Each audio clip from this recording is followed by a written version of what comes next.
Ал түстен кейін Бердібек Сапарбаев жаңа аудан Нұрақтөбеде жүріп жатқан құрылыс жұмыстарымен танысты. Қысқы жылыту маусымына дайындықты бағамдап, жаңа мектептің және көпқабатты тұрғын үйлердің құрылыс алаңында болды.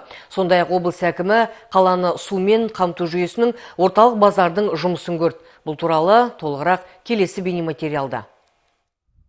Нұрақтөбе шағын ауданына барған облыс басшысы бірден орталық жылыту қазандығының жұмысымен танысты. Трансэнерго акционерлік қоғамының иелігіндегі қазандық тұрғын үй массивін жылумен және ысы сумен толық қамтиды. Коммуналдық мекеме қызметкерлерінің айтуынша, шағын ауданда жаңа үйлердің саны көбейген сайын қазандық жүйесінің қуаттылығы арта түседі.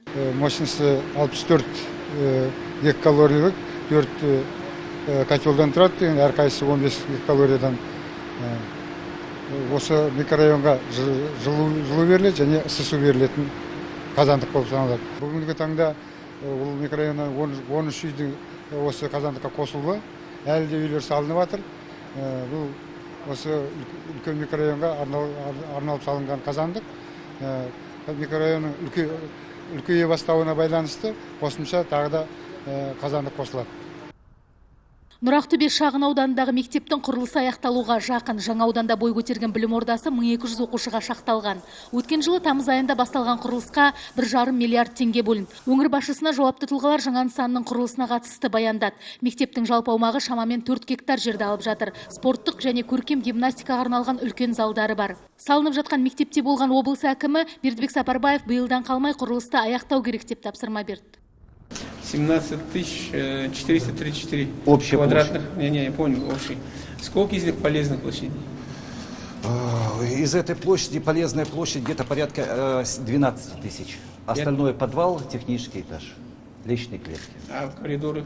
И коридоры тоже. Нұрақтөбе шағын ауданында құрылысы өткен жылы басталып, биыл пәтерлері иелеріне тапсырылуы тиіс тұрғын үйлерде Бердібек Сапарбаевтың назарынан тыс қалмады. Облыс басшысы жұмысты сапалы әрі жедел жүргізіп, тұрғындардың қоныстануына жағдай жасау керек деп тапсырды. Нұрақтөбе тұрғын үйлер массивінің құрылысы 2012 жылы басталған болатын. Шағын ауданның көлемі шамамен 250 мың тұрғынға есептелінген. Ал жоба бойынша құрылыс жұмыстары 15-20 жылға жоспарланды. Қазір екі шағын аудан қажетті инфрақұрылым желілерімен толық қамтылып отыр. Былтыр бөлінген 400 миллионға жоқ. Былтыр облыстан бөлінді. Биыл 700 миллион, енді 521 миллион жетпей жатыр қазір. Облыс әкімі жауапты тұлғаларды мердігерлерге талап қоя білу керек деп тұқыртты. Мұндағы үйлер кеңес дәуіріндегідей бір-біріне ұқсайды, ажырата алмайсың. Әр үйдің өзіндік ерекшелігі болғаны дұрыс деп жаңа ауданның жобасына қатысты міндет жүктеді. Смотрите, все одинаково фасады. Как помните, в советские времена строили хрущевки. И то же самое. И потом из Отравы приехал в Ахтове, ищет свою квартиру, потому что все они одинаковые.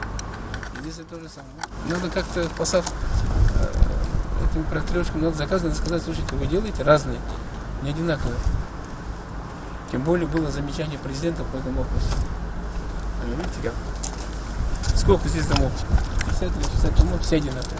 Сондай-ақ Бердібек Сапарбаев Ақбұлақ акционерлік қоғамына қарасты нысандарда да болды. Өңір басшысына мамандар Жүргенов көшесінің бойындағы нөмірі 1 насос станциясының жұмысы туралы баяндады. Бұл нысанның пайдалануға берілгеніне 60 жылдан астам уақыт өткен. Сондықтан көне ғимарат жабдықтарын жаңарту жұмыстары жүргізіліп, ол үшін 60 миллион теңге бөлінді. Облыс әкімі Қарғалы су қоймасындағы су айдау станциясына да барды. Күн сайын осы жерден қала тұтынушыларына 30 текше метр су беріледі. 28 скважина бар, бәрі жер астынан өндіріледі. Бүгін бұл жерге 2004 жылға дейін бұда российский маркалы ЕЦБ деген насостар болды, 32 киловаттар. Қазіргі таңда барлығы немістердің Группус маркалы SP95 деген ауыстырымда қазір 18 киловатт. Қаланың әлеуметтік нысандарымен танысу барысында өңір басшысы орталық базарда қызған жұмысты сауда қатарларының тәртібін, тазалығын барып көріп, ескерту жасады. Пожарной безопасности, экологический, санитарный безопасность. Бердібек Сапарбаев сауда-саттық алаңында сатушылармен әңгімелесті. Әлеуметтік өнімдерге енетін негізгі азық-түліктің бағасы облыс әкімінің назарына ілікті. Базар маңындағы қоғамдық тамақтану орындарын көрген өңір басшысының санитарлық тазалыққа көңілі толмады.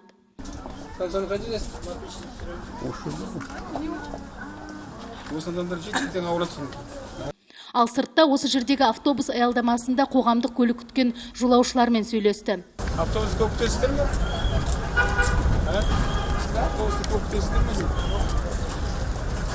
Жамбыл көшесінде қаланың жылу желілерін ауыстыру жұмыстары жүріп жатыр. Өңір басшысы жылу беру маусымы басталмас бұрын жөндеуден өткен магистралды құбырлардың жұмысын пысықтап алуды тапсырды. Айгүл Байменова, Николай Сырбов, Мирлан Аманжолов, Қазақстан, Ақтөбе.